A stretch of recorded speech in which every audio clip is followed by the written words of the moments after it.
and establishing His kingdom on earth, taking charge in works of His hands. Hold Him fast to the faith should of death. I rule on earth. I will everywhere. God has come before. God has won it all.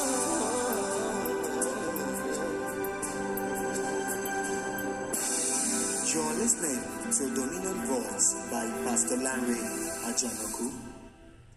So, now what is the lesson I want to bring out? No matter how hungry a lion is, he cannot eat grass. Because he's not wired. His mentality. So please, get rid of slave mentality. You may not be where you want to be now, but stop thinking lack. Stop talking lack. Drive it away from you. Think abundance. Talk abundance. Have the right mindset. Have the right mentality. Number 2, know how to and always keep a budget. When your mentality is right, number 2 thing for you to take financial responsibility, you must know how to make a budget, and you must also know how to keep to your budget. A lot of people make budgets, but they don't keep to budget. You must know how to and always keep a budget. A budget is an estimate of income and expenditure for a set time. It reflects the direction of your lives and goals and your dream. Wherever your money goes to is the direction of your life. If you wake up in the morning and you find yourself always, first of all, having a gym, you have a gym membership, you wake up in the morning, you pay for your gym, and then you go there religiously every morning, that's the direction of your life. It shows to me that you are very careful about your health. But if your money goes always to eat junks, burger, everything, and it shows direction that, hey, you don't place priority. Wherever your money goes to is where you play, it's where your priority is. Your money is a reflective, the direction you put your budget is a reflection of your life. A budget helps you to evaluate your expenses and encourage you to be frugal. Helps you to keep expenses under control. You want to keep a budget, you must pay your bills as soon as possible. Don't defer bill payment. You know what the Bible says in Luke chapter 14 verse 24, the New International Version says, suppose one of you wants to build a tower. Won't you first sit down and estimate the cost to see if you have enough money to complete it? Anyone that wants to build a tower will first sit down and count the cost. Jesus Christ is teaching us here about budget. He's telling every one of us, you have to keep budget. Don't live your life carelessly. Don't live your life to chances. Have a budget. There was a time we had a teaching here sometime last year. We call it, I think it was budgeting. I would encourage that you please go to that YouTube page, call it up and listen to it. Jesus said, who is a wise man? So the one that heareth these sayings of mine and doeth them, he is a wise man. And who is a foolish man? And the one that heareth these sayings of mine and does not do it is a foolish man. And that God wants us to be wise. You want to do anything, sit down, count the cost. Have a budget. How much comes in to my family or to me? How much goes out? You may say, wow, are you saying that we shouldn't walk by faith?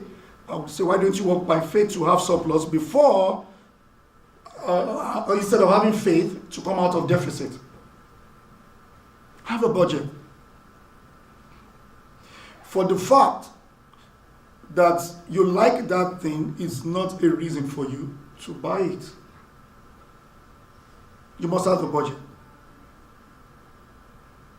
I was talking with a young lady some time ago. I had a teaching like this in finances, and after the teaching, she walked up to me and said, why are you talking about You've talked so much about savings. We'll still get to that point. Maybe I'm jumping. That's the next point. So why are you talking about savings? You're encouraging us to save. It's so difficult. And I asked, what's your budget? And I asked her a question. I said, how much do you earn? Don't tell me, just know the figure hypothetically in your mind. She said, okay, fine. And I asked, how much do you spend on your accommodation, on rent? I said, what percentage do you spend on your rent? She thought through. I said, I think I spend about 70% of my income on rent. I told her straight, I said, you're living in the wrong house. You're living in the wrong house. She said, oh, how do I mean? That amount you are paying on rent is taking so much from your income. You're going to have challenge, ultimately. Figures don't lie. Figures are quantitative. They are not qualitative. You must have a budget. At the beginning of the month, what is in my budget? What do I want to achieve this month? How much do I want to spend on groceries? How much do I want to spend on hanging out, eating out? How much do I want to spend on my rents or possibly a mortgage? How much do I spend on education? You've got to have a budget. A lot of us, we run into crisis because we know how much comes in, but we don't know how much goes out. So you realize that the average person cannot do what we call savings because we don't have a budget. You must have a budget. As husband and wife in your home, you must know how much comes into your family, and you must have a budget for it. Without you having a proper budget, you're not going to go far financially. And that leads me to the next one. When you have effective budget, then please make savings automatic. A lot of us want to save after we have spent. You're not going to save. You must save before you spend. If you're thinking of saving after you have spent, I bet you you're not going to have anything left over. You must save. Saving is a form of preservation of your future. I looked at the statistics in Canada. Each time I looked, and I see that the average Canadian, about 70 or 80% of Canadians don't save. In fact, a lot of people are into debt. Check it well. It's because people don't have a budget. There are things that makes us want to live big and well. But going back, I'm going to linking budget and savings together. Okay, for example, I was talking with my wife some time ago, and she said, hey, we intend to travel by December. We want to go to Europe just to go on vacation. And because we've always we've known exactly about budgeting and all. She said, hey, we're going to be setting a certain amount aside every month. It's possible for you to go on vacation. It's possible to achieve your dream if you have a good budget and you're setting money aside. We've said it here times without number that you have a mortgage and you are paying your mortgage. If you pay just additional $100 or $200 every month on your mortgage, you would have saved at least 5 years. If you pay additional $200 on your mortgage, from 25 years, you would have reduced it to 20 years. It may not be too much, but the issue is how disciplined are we to keeping our budget, and how disciplined are we when it comes to taking financial responsibility. Savings is extremely important. Anyone who does not save is not wise, is a fool. That's too harsh. That's true. Look, Proverbs chapter 21, verse 20. It says, precious treasures and oil stay in the house of who? In whose house? Okay, but fools does what? The fool swallows them up. I didn't say that, it's the scripture. The fool swallows everything up. I hear people say, well, the amount I have is not even enough. And I ask the same question, what if you don't earn as much as that? You've got to save.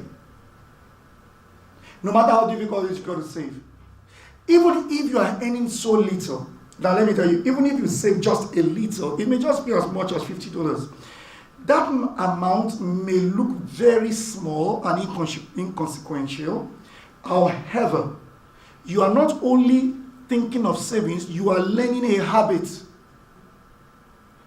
Psychologist tells us that it takes 21 days of regular things, doing things over and over again to make a habit. No matter how small it is, you may say, well, it's just so small, but you are learning a habit. You are cultivating a habit. Learn to save. You may say it's very difficult to take out the money, then make it automatic. Tell your banker. Tell Will. Tell Zura.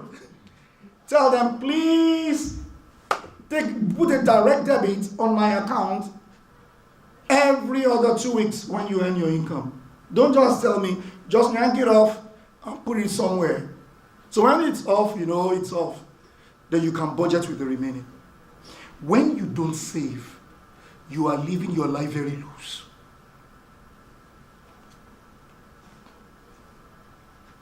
We save for various reasons. Why do I have to save?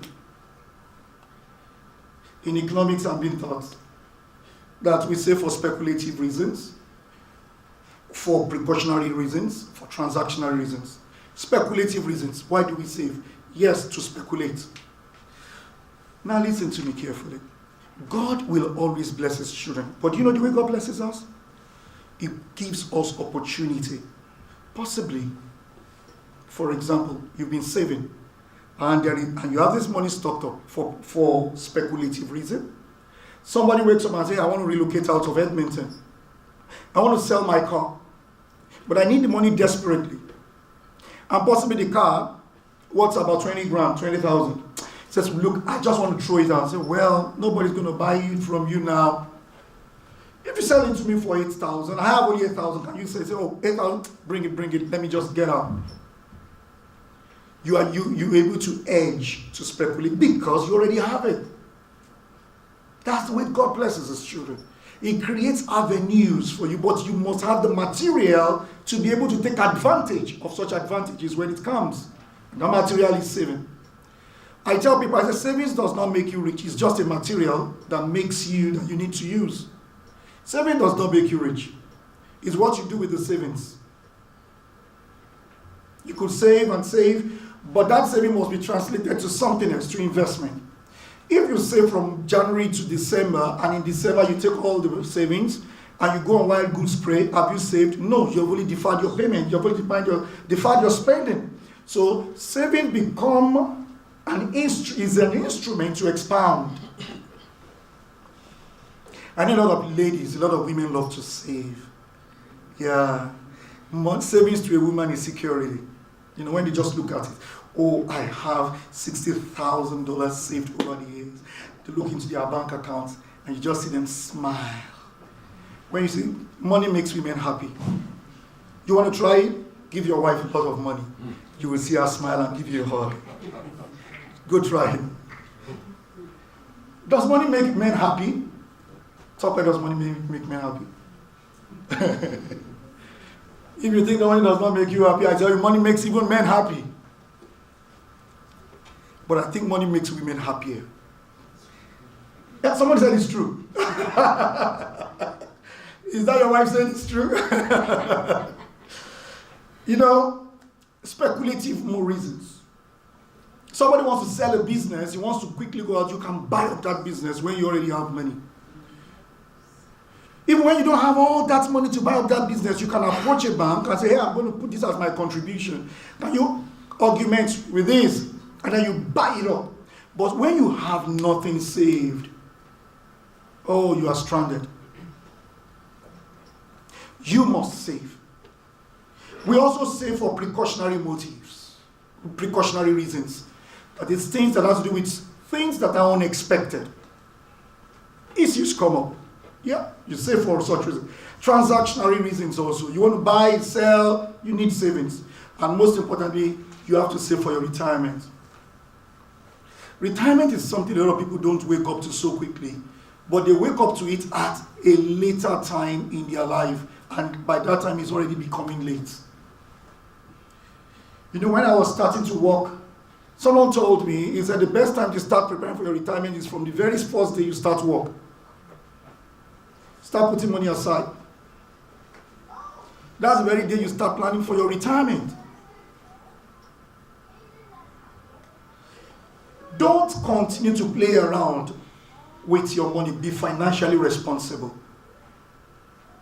Savings is income not spent, which could be invested into several investment vehicles: depository accounts, pension account, investment accounts, stocks, bonds, and real estate. Yeah, just go name it. You can put that saving into several investment vehicles and do it.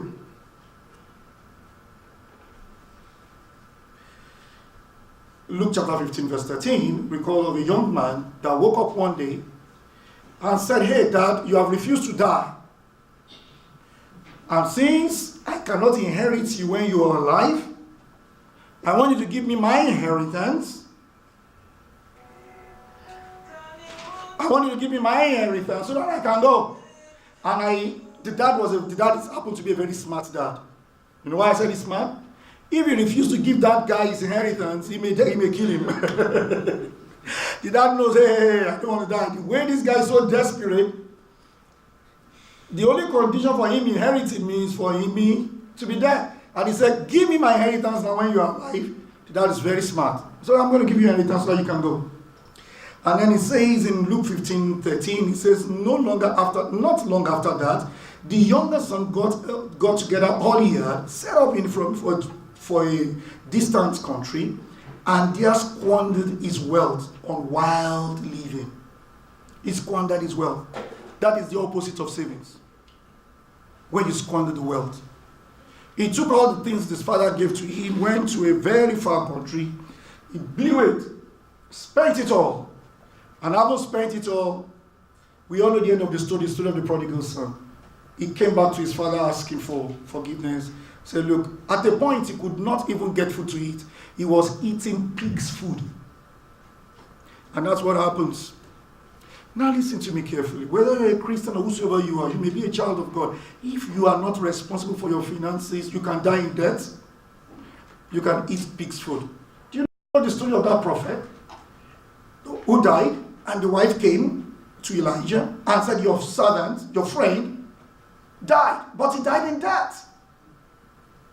So that means you can be anointed and still die in debt. And Elijah told him, he said, what do you have in your house? And he said, well, I just have nothing. She said, no. You always have something. We know the end of the story. What am I trying to get at? No matter who you are, you can even be a financial guru. If you don't stay with the dictates and the principles, you could die in debt.